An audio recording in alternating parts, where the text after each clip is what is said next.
Já, está cheio de perguntas. Vamos lá, gente. Então, nós vamos já dar início aqui à nossa aula de hoje. Vai deixando as suas perguntas aí, gente. Muita pergunta, mas pelo menos a gente vai ter que tentar responder algumas aí. Aula 2.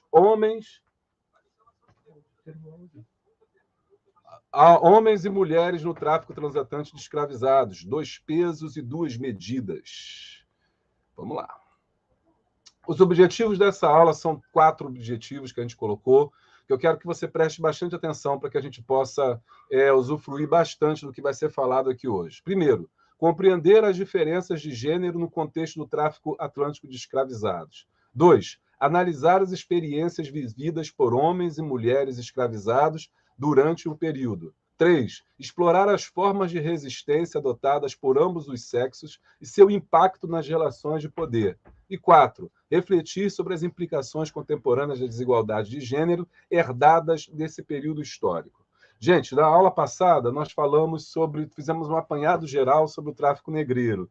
E nesse apanhado geral sobre do tráfico negreiro, a gente conversou aqui com vocês falando da importância do tráfico, falamos da quantitativo, só para quem não teve na aula passada, rapidinho, revisando aqui, nós chegamos aqui à ideia de que as Américas receberam cerca de 10 milhões de escravizados, 6 milhões de escravizados vieram para o Brasil, formando, então, uma grande população de cativos aqui, de africanos ou de oriundos de África, né?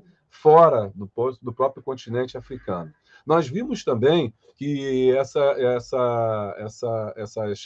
escravidão ela foi extremamente maléfica, né, para o continente africano, perdeu muita gente, sangrou, né, na diáspora atlântica, e trouxe essa cultura, a cultura afro, se expandiu pelo mundo, principalmente no Brasil. Na aula de hoje, a gente vai ver como é que o gênero era tratado diferente. Nós vamos agora focar na questão dos homens e mulheres. Na semana passada, nós falamos também sobre o cemitério dos Pretos Novos. Esse é o nosso tema geral, né? Na aula 1, eu fiz a apresentação. Na aula 2, hoje eu vou falar sobre mulheres. Na aula de número 3, eu vou falar sobre as crianças. E na aula número 4, eu vou falar sobre o destino final, que é o momento que esses africanos chegam ao Brasil e aqueles que não suportam a travessia ou a passagem do meio são, então, jogados, descartados no cemitério dos Pretos Novos. Então, a gente hoje vai observar, né, como é que se deu a diferenciação entre homens e mulheres no tráfico negreiro. Bacana, gente? Então, você que está chegando agora, não se esquece aí, se inscreve no canal, deixa o likezinho aí e deixa a sua pergunta também. No final, a gente vai ver se a gente consegue aí responder pelo menos 3 perguntas, tá ok? Quero agradecer, nós temos 88 pessoas que assistiram, né, ao último a primeira aula, né, que nós tivemos, que eram as 88 pessoas, 100 e poucas pessoas se inscreveram, mas nem todas realmente compareceram na aula de número 1, e a gente espera que essas pessoas possam estar com a gente hoje. Vamos voltando, então, aos nossos slides aqui para conversar com a gente. Então, a gente tem que compreender e entender hoje como é que isso se deu. Bom, a primeira questão é a gente entender o debate acerca dos dados sobre a historiografia do tráfico negreiro. Vocês devem ter percebido que não existe um número certo, no sentido de que alguém possa cravar, é X, aconteceu, foram 10 milhões que vieram para as Américas, mas você vai pegar autores que vão dizer que foram 12 milhões. Você vai pegar autores que vão dizer que o Brasil recebeu 5 milhões. Outros vão dizer que o Brasil chegou a 6 milhões. De fato, não é fácil a gente chegar a dados mais conclusivos sobre o tema. Os grandes historiadores não chegaram a uma conclusão. Por quê? Porque o tráfico negreiro ele foi muito amplo e espalhado por toda a África. Nem todos os documentos de compra e venda, nem todos os documentos dos navios negreiros, eles foram encontrados. Então, muitos documentos oficiais se perderam no tempo. Muitos arquivos não tiveram os cuidados, né, necessários para guardar essa documentação. E muitos documentos nem foram para os arquivos, de maneiras que nós tentarmos cravar um número para o tráfico negreiro é quase impossível. Então, quando a gente diz aqui que são 10 milhões, isso quer dizer que é uma estimativa. E que durante o tempo, durante esses últimos anos, é que os historiadores chegaram aí a tentar afinar a fala, né, o discurso, para tentar chegar num objetivo e num número mais próximo da realidade. O debate historiográfico sobre o tráfico negreiro teve 3 momentos. O primeiro momento foi o do romantismo. E do romantismo tem esse livro aqui, que é um clássico, que é o Robert Edgar Conrad, né? Tumbeiros. Quem não leu esse livro precisa ler. Ele é um exemplo desse primeiro momento do tráfico, que era um chamado de um tráfico, de um debate historiográfico romântico. Por quê? Porque o Conrad está trabalhando com material que foi produzido no intuito de poder proibir e coibir o tráfico negreiro quando a Inglaterra, no século XIX, começa a levantar sua campanha, sua bandeira contra o tráfico negreiro. É nesse momento que se levanta muitos dados, muitas pesquisas, muitos dados retirados de jornais, de fontes oficiais e extraoficiais, com o intuito de impactar o parlamento inglês e depois impactar o mundo com dados a fim de provar que o tráfico era extremamente nefasto. Então, é por isso que você vai ter no Conrad, ele trazendo somas assim exorbitantes. Por exemplo, ele vai dizer que na travessia do meio, ou seja, na vinda desses escravizados, chegava a morrer 10% da carga, né? 10% da carga. O que mais tarde a gente viu que não chegava a se perder 10% da carga. No máximo era 5,5 o número de escravizados que se perdia, mas que isso já estava computado, já estava colocado ali, não era prejuízo para o traficante de escravos, porque ele ia conseguir tirar esse prejuízo sobre aqueles que viveram. Então, o primeiro momento é esse momento do romantismo. Depois, a gente tem um momento que eu chamo de econômico, né, que é um momento que é feito com mais dados, com mais precisão, que é feito com mais rigor, que se abandona a paixão, né, essa ideia de vamos tentar acabar com o tráfico, né, porque ele já tinha acabado, isso aí já é os anos 20 já. Você tem aí já, anos 20, não, século 20, você já tem já uma pesquisas que pesquisadores que estão nos arquivos, você está trabalhando com fonte serial, história quantitativa, história econômica, dados, né, que vão fazer com que nós possamos nos aproximar mais do que foi o tráfico negreiro. E o exemplo desse, vou trazer aqui para o Brasil, logicamente, né, que é o Em Costas Negras, do Manolo Florentino.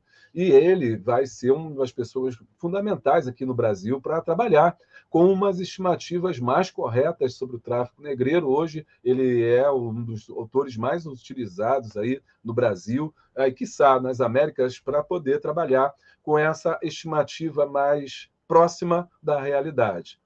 Porém, nós chegamos num momento que foi chamado revisionismo. Nesse período do revisionismo, antes do revisionismo, teve, junto com o Manolo Florentino, né, que vai fazer esse trabalho, você tem o Góes também, no Brasil, e outros historiadores que nem dá tempo da gente poder citar aqui. Você tem o trabalho do Slave Trade, né, que é um site muito importante que vai trabalhar, do David Eltis, né, que vai trabalhar com essa questão aí do tráfico negreiro. Ele vai pegar até os dados do próprio Manolo e vai montar um grande banco de dados, e aí está aí a dica para quem quiser conhecer mais sobre o tráfico negreiro. Ele está gratuito, ele é aberto para que todo mundo possa pesquisar. O Slave Trade Data Bank, né, que é muito interessante e ele é muito fidedigno, assim, ele chega mais perto da realidade, porque ele pega dados de vários países, de vários historiadores, ele monta esse banco de dados aí que é interessantíssimo. Depois nós temos o período mais recente, que é o tal do revisionismo. E nesse revisionismo, quero mostrar para vocês aqui o livro, um deles, né, é o do Herbert S. Klein, né, que ele está trabalhando, deixa eu tirar aqui para você poder ver aqui, né, ele vai trabalhar essa questão do tráfico de escravos no Atlântico. O Klein, ele fala de novas abordagens para as Américas, e aí ele chega a fazer algumas comparações que eu particularmente discordo, porque ele vai relativizar a questão do tráfico negreiro, dizendo que não é bem assim e que os africanos tiveram uma participação muito importante. Isso, inclusive, foi tema da aula passada. Eu vi perguntas de pessoas dizendo, quando eu comecei a minha exposição falando sobre as formas de escravidão em África, algumas pessoas comentaram sobre isso, falando, mas os africanos, que é o que David Eltis acaba fazendo, não sei se sem querer ou por querer, ele acaba corroborando ou dando munição para essa ideia, dizendo que não, então os africanos já praticavam a escravidão e eles também eram agentes, né, do mercado escravista.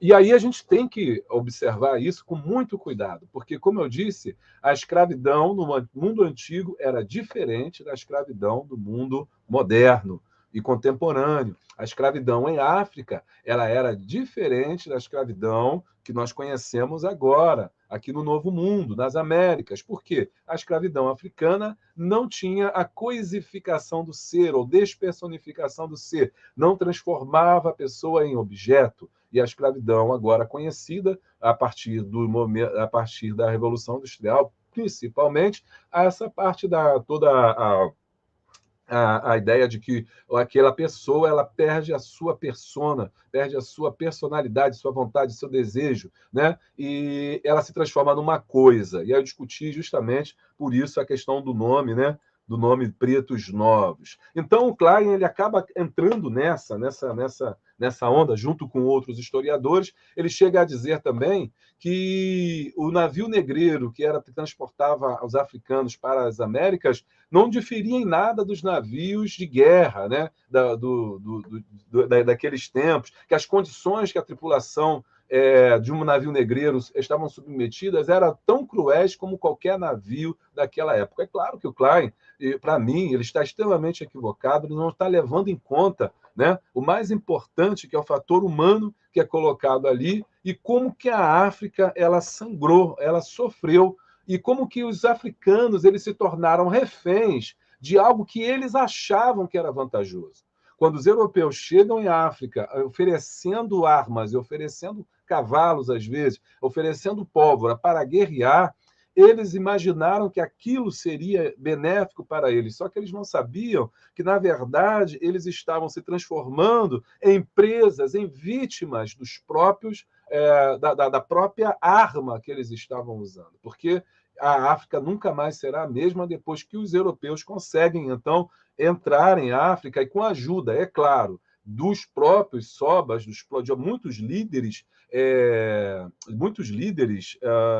da própria comunidade, eles vão acabar se tornando reféns do próprio sistema, né? E eles vão ser os grandes perdedores, e a Europa vai ser a grande vencedora. Então, não precisaria nem de outro argumento se você hoje comparar a África com os países europeus, ou se você comparar o continente africano com a América Latina, você vai ver a degradação e o mal que trouxe, né, o tráfico negreiro. Logo, a gente não pode comparar duas coisas que são completamente diferentes. A África antes do tráfico negreiro e a África depois do tráfico negreiro. Beleza, gente? Vão deixando as perguntas aí que eu vou tentar responder, né, no final. Tem uma daqui que eu já estou marcando já para eu não esquecer, né? Para eu não esquecer, eu vou marcando já ali com a estrelinha, que a gente vai esquecer. Aí, e o que eu quero deixar para vocês? Uma dica do Joseph Inicore. Queria que você comentasse se você conhece ele aqui no Brasil, tá? Porque esse nigeriano é o cara, para mim é o cara que vai pegar, vai dar um nó nesses outros historiadores do revisionismo e vai mostrar como é que o tráfico negreiro foi maléfico para o continente africano. E é interessante, gente, eu vou deixar aqui, agora deixa eu rapidinho aqui, já vou até deixar o texto, né, para vocês poderem, senão, poderem comparar, poderem ver. Vou ver se eu consigo botar aqui para vocês o texto desse artigo, desse revisionismo, que aí vocês, só peço que vocês não abram agora o texto, para que vocês não saiam da minha aula, né? Mas está aí o texto para onde vocês vão ver esse debate historiográfico, que eu acho que é muito legal no nosso curso, é você mostrado aonde que a gente está tirando, não existe mágica, não existe achismo, isso é pesquisa, isso é estudo, né? Então, eu estou mostrando para vocês, tem um link aí do trabalho dele e da importância dele. Ele vai pegar o Klein, vai dar um nó no Klein e todos os outros que estão tentando fazer esse revisionismo. Até o Thornton também, ele vai também criticar o Klein, dizendo, olha, não é bem isso não, o tráfico foi extremamente danoso, foi extremamente ruim.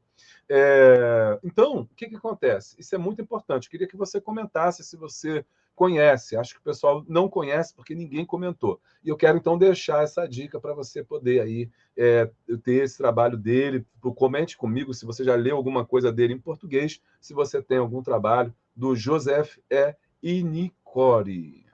Bom, então fica aí a dica. A Mariana Caldeira falou que não conhece, então aí já fica a dica, dá uma lida nesse cara, o cara é bom, e é interessante porque o cara é africano, né? Então é interessante uma história, como Kizerbo disse, a África contada a partir da África, e não dos europeus. Você acha que é muito legal, né? A África contada a partir da África, o africano falando a partir de si mesmo, não do outro. Né? Porque aí isso dá para a gente uma visão muito mais esclarecida do que aconteceu. E não a gente deixar que os europeus, que outras pessoas que nem conhecem, de repente, possam contar aí a sua história. Ei, bacana. Muita gente falando que não conhecia. Então fica aí essa dica. Não sei se ele tem muita coisa traduzida em português, mas esse artigo que eu coloquei aí está em português. Você pode também dar busca e você vai encontrar trabalhos dele, esse debate historiográfico que eu estou comentando aqui com vocês. Bom, mas basicamente ele fala o seguinte, né? Que os aspectos quantitativos do tráfico transatlântico de escravos, o impacto do tráfico de escravos na África, incluindo aqui o papel dos africanos e dos europeus como agentes do tráfico, a relação entre capitalismo e escravidão, ou seja, entre a gênese industrial britânica e o escravismo colonial. Gente, isso é muito sensacional. Já fica aí uma dica para você que está estudando esse tema. O nosso saudoso Eric Hobsbawm já tocou um pouco nisso, já falou um pouco nisso. Quando ele fala de revolução industrial, ele chega a comentar um pouco sobre isso, quando ele fala sobre como que a revolução industrial ela se valeu do tráfico negreiro, ou seja, como é que o tráfico negreiro enriqueceu as cidades de Liverpool, de Manchester, né, através da produção do tráfico negreiro, sobretudo por causa da necessidade da compra de panos, né, por parte dos portugueses. Então, Eric Hobsbawm já tocou um pouco nesse assunto, embora não seja o tema principal dele, mas quando ele vai discutir sobre as revoluções e fala sobre a Revolução Industrial, ele toca nisso. E o Joseph, ele vai bater nessa tecla e falar que a propulsora da Revolução Industrial foi, aí já estou talvez exagerando um pouquinho, mas todo historiador acaba, né, exagerando um pouco, mas a propulsora da Revolução Industrial, né, tinha que ser teve a sua origem lá no tráfico transatlântico de escravos. Então, é interessante que a gente vê como é que essas coisas estão unidas, elas não estão dissociadas, como a gente aprendeu na escola. Olha, isso aqui é tráfico negreiro, isso aqui é colonização do Brasil, isso aqui é revolução industrial, isso aqui é colonização americana. Nada disso. Tudo isso estava conectado, né? Conectado. A globalização acontece desde o momento das grandes navegações, um fluxo muito grande de conhecimento, de dados, de trocas, de experiências e de informações. Você que está chegando agora, não esquece de se inscrever para que você receba o seu certificado. Isso é muito importante para que você possa receber o seu certificado. São 4 aulas, você precisa assistir pelo menos 3. Lembrando que esse curso é um curso de extensão pela Universidade Federal Fluminense e o Núcleo de Pesquisa Sankofa, no projeto Trama, que procura justamente disponibilizar o conhecimento acadêmico para o grande público. É um prazer ter vocês aqui com a gente. Não vai embora, não. Tem muita coisa nova. Bom, com portos de origem, né? E a gente agora voltando ao cemitério dos Pretos Novos, que é o nosso tema, que a gente vai tratar na última aula. Mas quando eu estava pesquisando lá, eu já percebi essa diferença de gênero. Você tem muito mais homens do que mulheres. Esse gráfico aqui mostra que eu peguei o Cemitério de Pretos Novos de 24 a 30 e quantifiquei através do livro, que eu vou falar sobre esse livro lá na aula final, mas é o livro, né, de óbitos da freguesia de Santa Rita, e ali a gente já verificava que 86% eram homens. Ou seja, majoritariamente, o número de pessoas sepultadas ali eram homens. E aí eu peguei os dados do Manolo Florentino e de outros historiadores brasileiros, nem tinha os Slave Trade ainda na época, estava se formando, e aí eu comecei a perceber que essa também era a mesma porcentagem que o Manolo Florentino apresentava para o Rio de Janeiro, mostrando que o cemitério ele era uma amostra, uma pequena amostra do todo do tráfico negreiro, ou seja, o tráfico foi masculino. E isso criou até uma distorção em relação ao que realmente foi o tráfico negreiro. Na aula de hoje, a gente está pensando por que houve essa diferença tão grande entre homens e mulheres. Quais eram as especificidades das mulheres e quais eram as especificidades dos homens, né? Bom, é isso que a gente está tentando entender aqui hoje. Quero trazer para vocês algumas imagens que mostram que, apesar de que as pessoas, a gente possa não ter, a historiografia de uma forma geral possa não ter lidado bem com isso, as mulheres foram importantes elementos dentro do tráfico transatlântico de escravizados. Essa primeira imagem é de escravizados na Etiópia, no século XIX. Quero chamar a atenção para vocês, porque agora estou usando imagens como fontes históricas. Imagens produzidas na época ou um pouco depois podem nos revelar o cotidiano que essas sociedades vivenciavam. Elas podem nos mostrar como que essas sociedades elas se organizavam. Nessa imagem que você está vendo, um feitor, né, está com um chicote na mão, está com um escudo no outro, do lado tem uma criança, mas no meio tem 1, 2, 3, 4, 5, 6, 7, 8 mulheres. Observe que não é gratuito. Quando a gente não tem treinamento no olhar, a gente passa despercebido. Talvez você tenha visto já essa imagem e você não tenha se apercebido. Mas tem um grupo de mulheres aqui separadas. Mais atrás, não tem como dar zoom. Mais atrás, você tem mais um grupo de mulheres também que estão ali separadas também. Isso é interessante e talvez possa mostrar para a gente alguma coisa importante sobre o tráfico transatlântico. Essa outra mostra aqui para a gente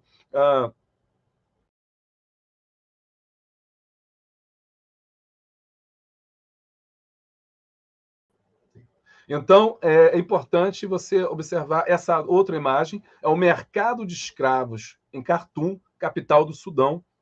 Aqui você observa um homem, ele comprando uma mulher, atrás dela tem outra mulher, do lado tem outra mulher e depois vem um homem.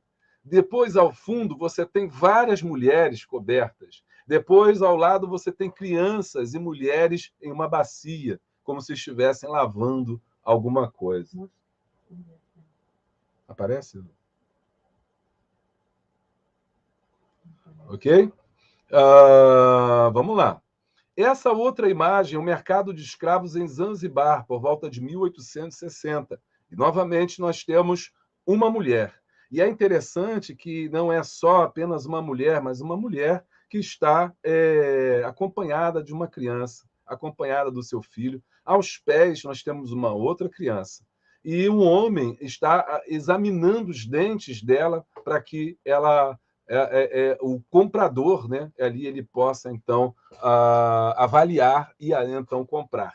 Atrás desse grupo de pessoas, dessas duas pessoas no centro da cena, nós temos atrás um grupo de mulheres. Um grupo de mulheres. Eu estou descrevendo a imagem porque eu sei que fica complicado para vocês que estão assistindo no celular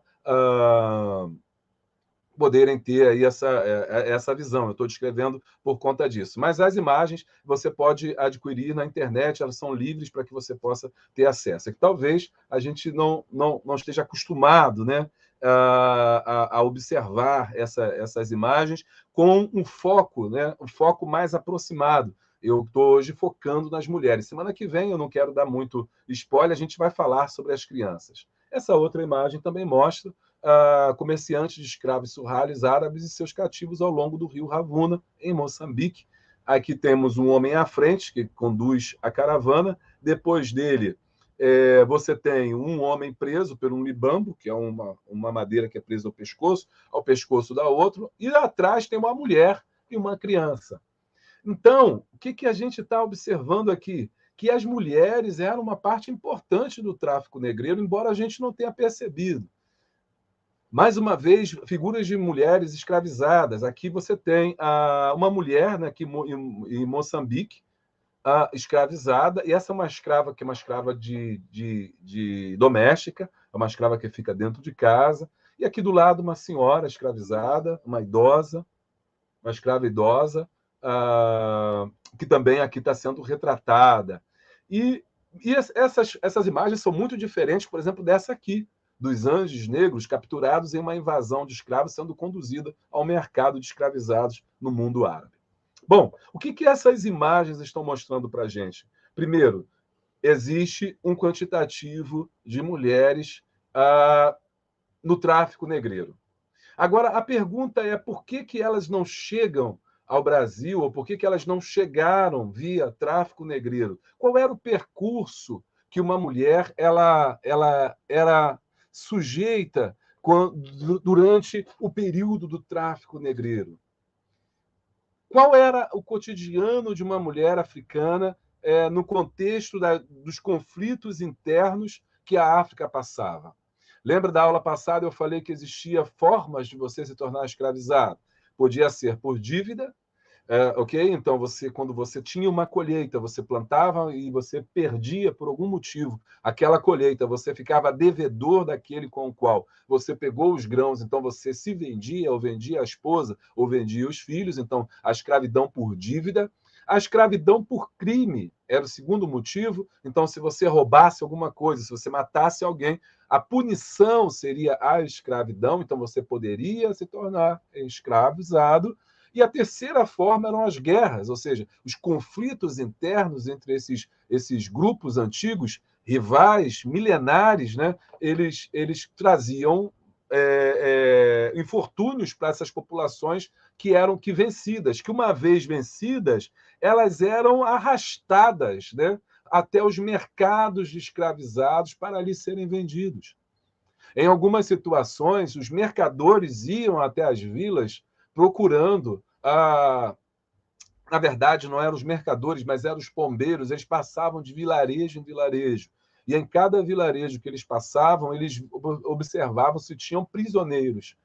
Então, aquelas pessoas que estavam presas naquela vila, naquela sociedade, eles então compravam aquelas pessoas. Então, muitas sociedades africanas, elas se livram de muita gente que eles não gostam, que eles não querem, dos seus desafetos, enfim, por N motivos, eles começam a vender essas pessoas para esses mercadores.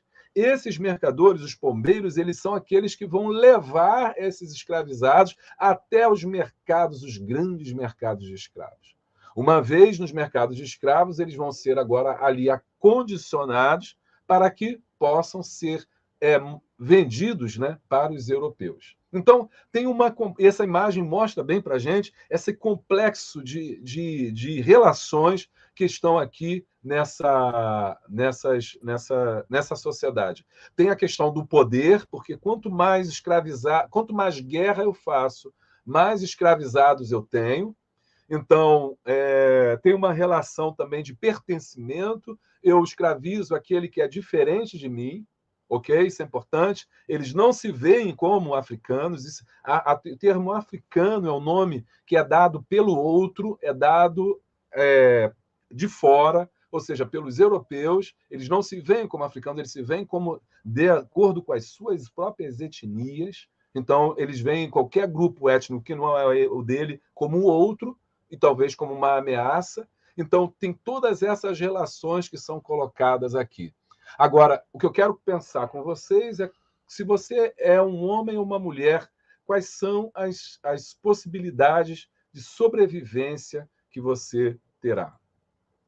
Bom, e aí o Joseph Miller traz para a gente as diferenças entre o que era vendido, o que era comprado. O que era vendido, o que era comprado. Por exemplo, vou pegar só hoje o exemplo de Luanda. Ele analisa os barracões de Luanda e Benguela. Em Luanda tinha o mercado de escravizados, em Benguela tinha o seu mercado de escravizados, mas em Luanda ele chama a atenção que os homens eram vendidos, homens mais velhos. Olha só que interessante, homens mais velhos, porque esses homens mais velhos eram vendidos e eram também mais comprados, e os homens mais jovens eles eram geralmente guardados, ou seja, eles eram reutilizados para o trabalho interno dentro do mercado ou para senhores locais aqui naquela região, de maneira que eles ofereciam mais aos homens mais velhos. Ok? As mulheres, eles vendiam as mulheres mais jovens, eles vendiam as mães com bebês, ou seja, se você comprasse a mulher, você tinha que levar o filho. E aí você começa a entender aquelas imagens lá atrás, do tráfico que eu mostrei lá na frente, onde você tinha a mulher e você tinha a criança. É porque você não tinha como vender, ou seja, deixar que comprasse só a mulher e ficasse com a criança. A criança ia ser um problema para os traficantes. Então, o que ele fazia? Se comprar a mulher, você leva a criança. Uma outra questão também interessante é que o homem adulto ele é chamado de peça, ou seja, o preço dele era X.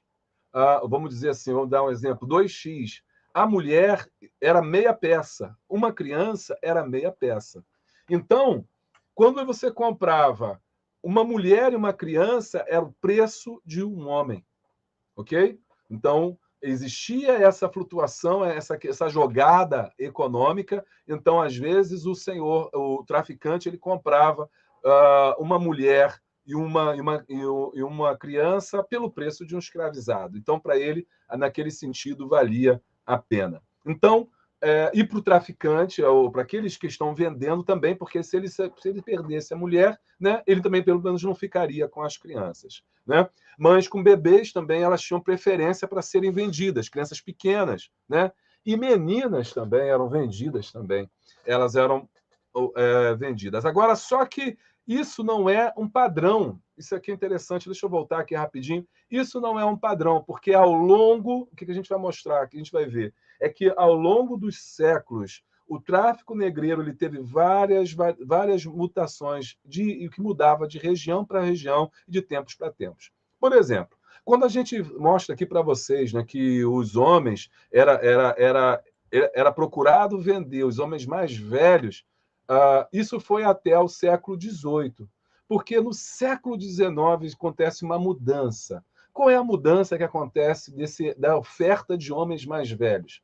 É que o tráfico negreiro ele vai minar tanto a força produtiva africana que não vai ter mais homens para serem vendidos. Então, em muitas regiões, sobretudo em Angola, a Benguela e a própria Luanda, os homens que eram vendidos no século XVIII, um homem, ou seja, 20 e poucos anos, né, eles vão cada vez mais sendo vendidos mais novos. De maneiras que no século XIX você vai ter jovens sendo vendidos como homens. Você vai ter rapazes de 18, 19, de 20 anos sendo vendidos como uma peça. Olha que interessante. Então você vai ver aqui um homem que, na verdade, eu estou pagando o preço de um adulto, mas, na verdade, aquilo não é um adulto. E como é que a gente chega a essa conclusão? Primeiro, porque o Miller está falando sobre isso, que ao longo do tempo, essa oferta dos homens mais velhos vai começando a mudar e vão começar a vender homens mais novos, mas o preço é o mesmo. Por que a gente sabe disso do lado de cá do Atlântico? Porque a pesquisa arqueológica no cemitério dos Pretos Novos tem mostrado até agora que as ossadas ali encontradas, sobretudo nas primeiras camadas, não são de homens mais velhos, mas são de jovens. Isso quer dizer que aquela imagem que nós temos de africanos fortes e homens saudáveis chegando ao Brasil no final do século XIX não é real. Na verdade, são adolescentes, na verdade, são jovens que estão sendo vendidos ali como homens que faleceram e que vão vão acabar tendo seu destino no cemitério dos pretos novos. Então, observe que esses padrões eles vão sendo alterados de acordo com o tempo. A África já não tem mais condições de manter esse mercado, abastecer esse mercado com esses homens, e começa então a vender homens que não são mais crianças, né, como se homens fossem. Por outro lado, as mulheres elas são usadas como moedas de troca. Deixa eu voltar aqui para o nosso slide, talvez a gente entenda muito isso. A gente tem duas razões, então, para essa diferença. A primeira é a questão econômica, a segunda é a questão cultural. Já estamos partindo já para o fim. As razões econômicas, os homens eram mais caros que as mulheres. E isso traz um problema que a gente estudou bastante aqui no Brasil, a desigualdade de gênero nas escravarias do Novo Mundo. Você sabe que se foram vendidos mais homens do que mulheres, as amostras que nós temos nas fazendas também representam mais homens do que mulheres, ou seja, tinha mais homem do que mulher numa fazenda, significa que eu vou ter poucos casamentos, ou a oferta de mulheres será menor, essas mulheres vão ser usadas pelo seu senhor para poder domesticar os escravizados, dizendo, olha, se você se comportar, eu vou arrumar um casamento para você. Se você não fugir, eu vou ser o próximo a se casar. Chegou uma escravizada nova e você está na bola da vez, você vai ser o próximo a se casar, porque era o Senhor quem arbitrava as relações matrimoniais. E ele usava a desigualdade de gênero para poder usar isso como moeda de troca, ou seja, fazer com que essas escravarias, né, entrassem, esses homens entrassem dentro do modelo que eles estavam conformando. Porém, nem sempre isso deu certo. O Roberto Góes e o Manolo Florentino vai mostrar que essas fazendas onde havia uma desigualdade de gênero muito grande, havia revolta, havia morte, havia assassinato, porque os escravizados também eles viam na possibilidade de um casamento a construção de uma nova vida e de um novo mundo. E então, se o Senhor o impossibilita de se casar, isso faz com que ele se revolte, ele lute contra tudo isso. Então, vão acontecer muitas revoltas nessas fazendas onde a desigualdade de gênero ela era muito grande. Bom, essa é uma das razões, a razão econômica, mas também nós não podemos esquecer da razão cultural. Também não podemos esquecer que muitos desses sobas, eles se utilizavam dessas mulheres antes mesmo delas serem vendidas para os seus compradores finais. A gente vai falar mais um pouco disso mais à frente.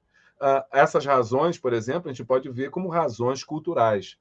Que seriam essas razões culturais, né? As razões culturais mais importantes para que a gente vê é que em muitas sociedades, um exemplo aqui, por exemplo, da Baía de Biafra.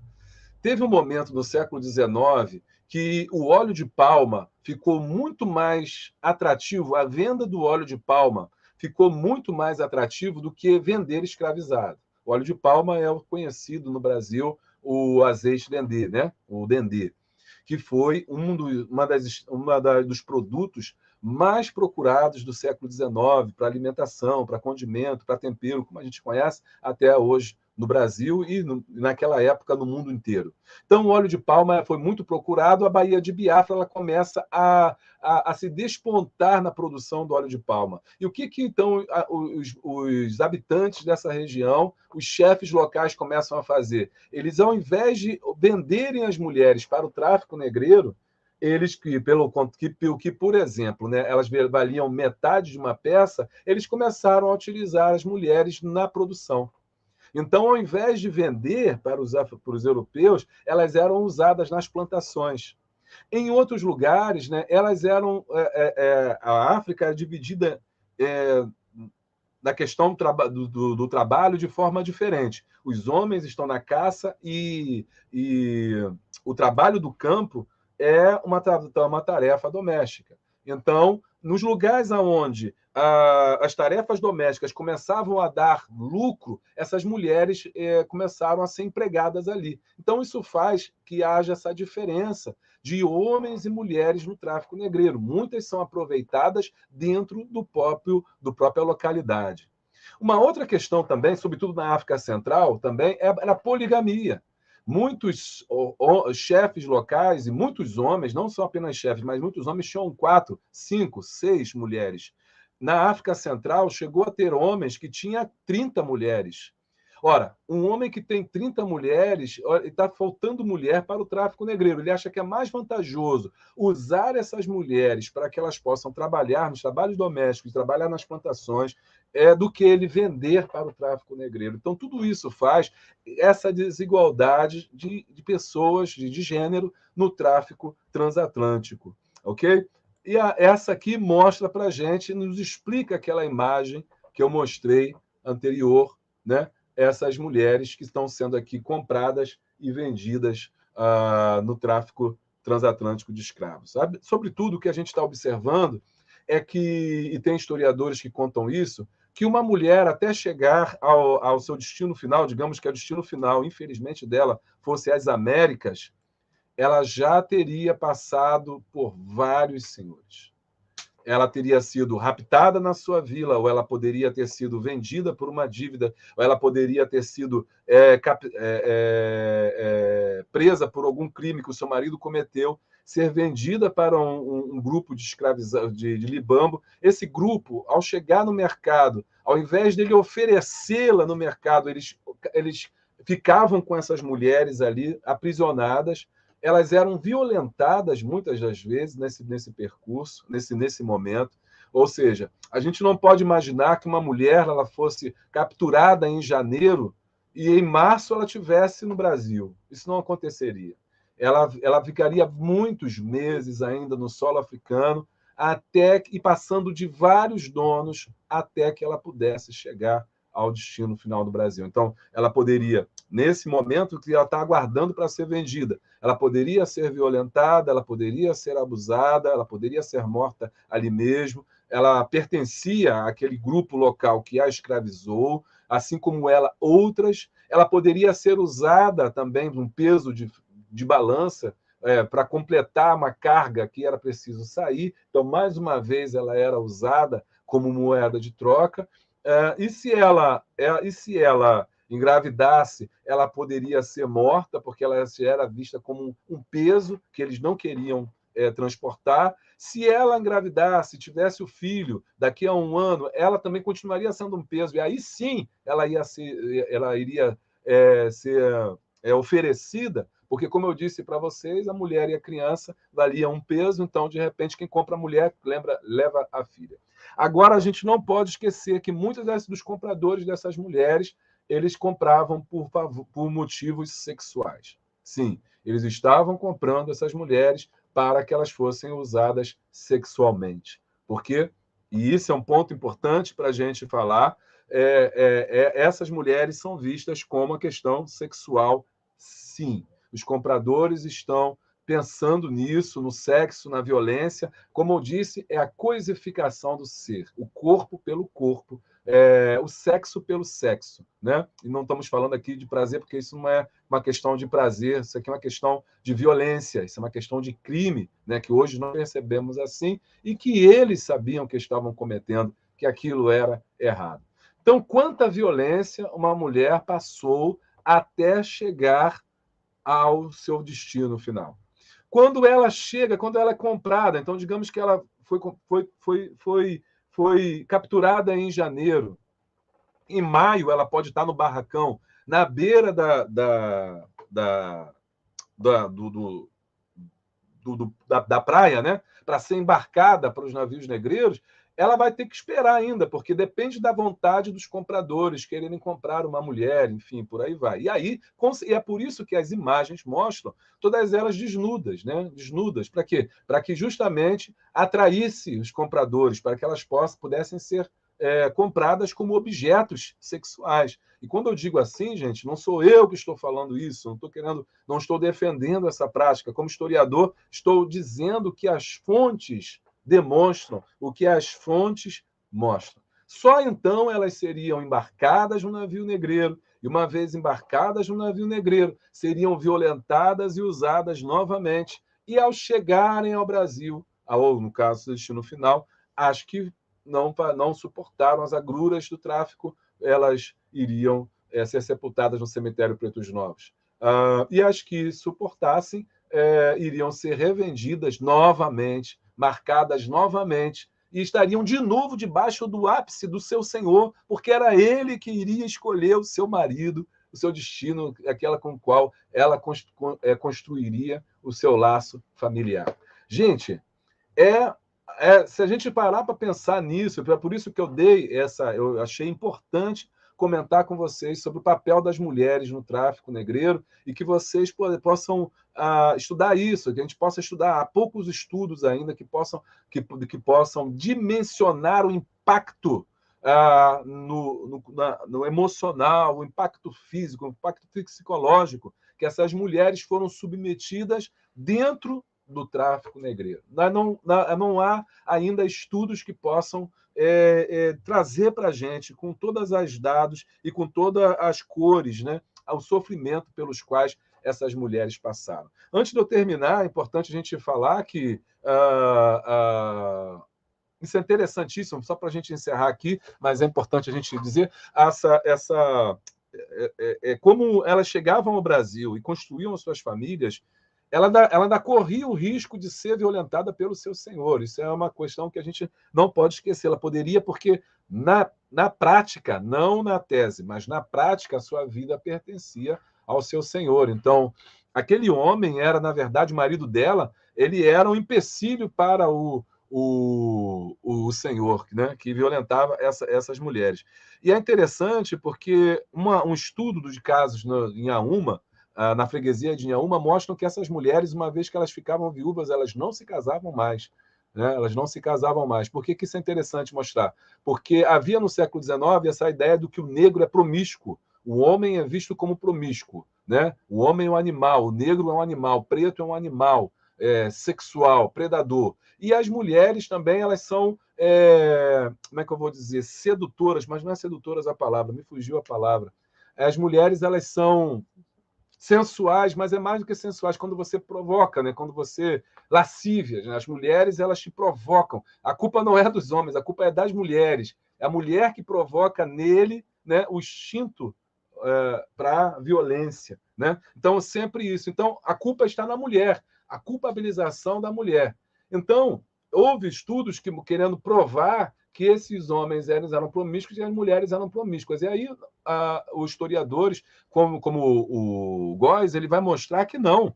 Libidinosas, boa, Marcos, isso. E a culpa é delas, né? E aí, o que ele vai dizer? Não, o que eu estou mostrando aqui é que essas famílias elas permanecem o resto da vida. Geralmente não se separam, os homens não se separam das mulheres, as mulheres não se separam dos homens, os homens morrem primeiro, isso é na verdade, demograficamente falando, geralmente os homens sempre morrem primeiro, e as mulheres não contraem novo casamento, mesmo quando elas podem. Né? Isso é interessante, mostrando que desmistifica a ideia desse negro que eles, os europeus, pintavam na sua mente, na sua cabeça, nas suas fantasias malucas, né? e extremamente cruéis de bestialização do ser, né? Bestialização do corpo da mulher e do homem. Mas nesse processo, com certeza, quem mais sofreu foram as mulheres. Ok? Deixa eu ver se ainda temos alguma coisa. E aí nós chegamos à conclusão. Já vamos deixando aí a sua pergunta, a sua dúvida, que é importante aí para a gente poder tirar aqui as dúvidas aqui. Bom, gente, então, na conclusão hoje da nossa aula, da aula de número 2, eu espero que você tenha gostado dela. Podemos observar a complexidade das experiências de homens e mulheres no tráfico transatlântico de escravos. Ao analisarmos as diferenças de tratamento entre os sexos, compreendemos como as expectativas sociais e as práticas de exploração moldaram as realidades vividas por eles. Ficou evidente que os homens eram frequentemente designados para trabalhos braçais nas plantações, enquanto as mulheres enfrentavam uma dupla exploração, realizando não apenas tarefas domésticas, mas também sendo submetidas à exploração sexual. Essas diferenças refletiam as noções de masculinidade e feminilidade da época e contribuíram para a manutenção da desigualdade de gênero. No entanto, é importante ressaltar que tanto homens quanto mulheres escravizados enfrentaram opressões e adversidades em comuns. Ambos foram privados de liberdade, sofreram violências físicas e psicológicas, foram separados de suas famílias e culturas de origem. A análise das diferenças de gênero não deve nos fazer perder de vista a experiência coletiva de todos os escravizados. Ao refletirmos sobre as desigualdades de gênero herdadas desse período histórico, somos instigados a fazer conexões com o contexto contemporâneo. É fundamental compreender como as concepções masculinidade e feminilidade perpetuam desigualdades e como podemos desafiar essas estruturas em busca de uma sociedade mais justa e equitativa.